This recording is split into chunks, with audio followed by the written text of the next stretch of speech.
Hello, and welcome to the norming video for the Common Assessment 1 4th grade writing constructed response. When you first get started, you're going to need your common assessment, and you will also want to have printed some rubrics. This is one that has been written on, but feel free to print as many as you would like. When you open your common assessment, you'll want to scroll all the way to the bottom. The first part is the multiple choice. After the multiple choice, you'll find the constructed response. It's printed with a cover page so you can easily tear it off to grade and to use with scholars throughout quarter 2.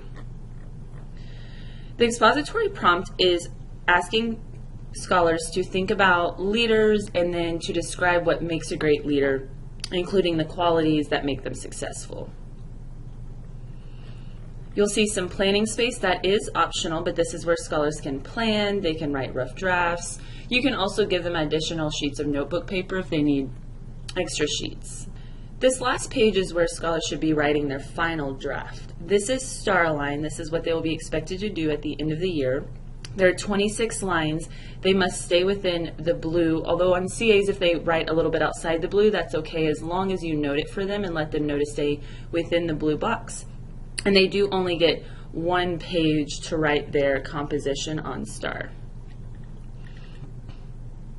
When you get to their composition, one of the easiest ways I have found is to note OIC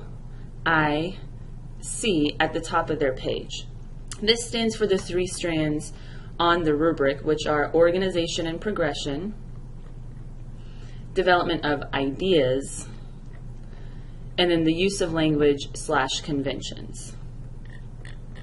You'll be grading these strands individually, but they have between 2 and 3 indicators, so it might be a good idea to print each scholar their own personal rubric so they can see for each indicator where they stand, and so you know where to best help them when you're conferencing with them during quarter 2. Let's take a look at the rubric.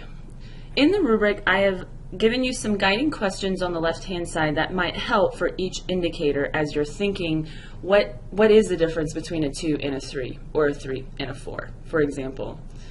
I've also highlighted what I believe are some key words that you really need to think about when you're reading a composition.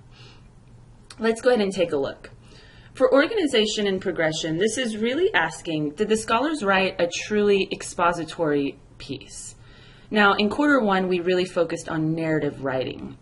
So we would expect at this point in the year that expository writing may not be fully developed on the part of the scholars. And that's okay.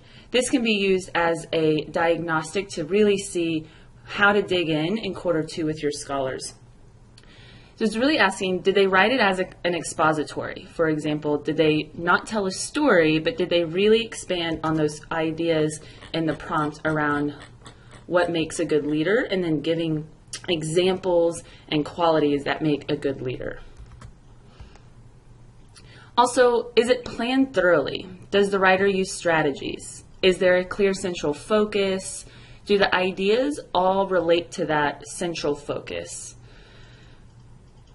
When you get down to the bottom, it really talks about the progression. So are the transitions meaningful? So are they going beyond first, second, last, and really pushing suddenly? However, those really transitions that really connect their ideas in a really coherent but also very meaningful way. That also has to do with there being really strong sentence structures and that the ideas are just organized very logically within those sentences. Like I said, I highlighted some keywords for you to take note of. As I noted before, I highlighted some keywords for you. You'll see some ideas here that, like for example, for indicator 2, most ideas relate to the central idea. It's coherent, but maybe there's some minor lapses in focus. Maybe there's a couple details that don't relate as clearly as they should. As opposed to a level 4, which here you see strongly relate to the central idea, and it's unified and coherent. Let's move on to development of ideas. This has to do with how the ideas presented, how those examples, what makes a good leader, how they all relate together. So are the ideas well chosen? We don't want ideas that are very weak or that are, for example, like a leader is someone who is smart, but then they don't give any ideas or examples as to why. We also want to make sure here that all the details all relate back to the central idea, that central focus that they write about in their introduction. Do they really make sure that all of their details go back to that? And that's, you can see up here, there's language around development of ideas is weak, it's minimal, it's sufficient, and then here it's specific and well chosen. So you can see the progression there. Down here, this has to do with how the writer responds to the prompt. So is it vague or confused? Is it formulaic? This is something that's very common. Until scholars get more comfortable writing, they tend to follow a pattern instead of really kind of owning their own expository writing. And then as you get further down, you can really tell that the ideas are super strong. It's something very important to the writer. It's a unique experience or view of the world. And they have a thorough understanding in general of just what an expository writing piece is. Let's move down to use of language and conventions. Now this has to do with both how the scholar chooses the words that they're writing and also just basic conventions like grammar and spelling. This does not only have to do with grammar and spelling though, so keep that in mind. This first indicator has to do with word choice and whether or not it is clear and concise. And the big thing is, does it enhance the essay? Are they choosing words that really paint a beautiful picture of what a leader is? Once again, the highlighted words are really helpful. Vague or limited, general or imprecise. Clear and specific, and this one is the big difference. It's purposeful. It's precise. They have a keen awareness of what words they're using for the expository purpose. The next indicator has to do with sentences. So are they simple, awkward sentences? Maybe they're uncontrolled, so there's no periods, they're kind of run-on sentences. The second indicator as you move forward has to do with, okay, they're no longer simplistic or uncontrolled, but they are still maybe a little bit awkward. Maybe overall they weaken the effectiveness of the essay. There's good ideas, but the sentences aren't really varied very much. As you get into 3 and 4, you see that level 3 means that the sentences are very varied. They're adequately controlled. They contribute to the effectiveness of the essay. But as we get to level 4, it's not just that they're varied and controlled, but they're very purposeful. They add in, they change up the sentence structure to really hone in on a certain point. So they make longer sentences on purpose. They put in a shorter sentence to really drive home a key point. And then finally, this last indicator is what we're talking about, the grammar and conventions. Is it consistent? Do they have a command of it?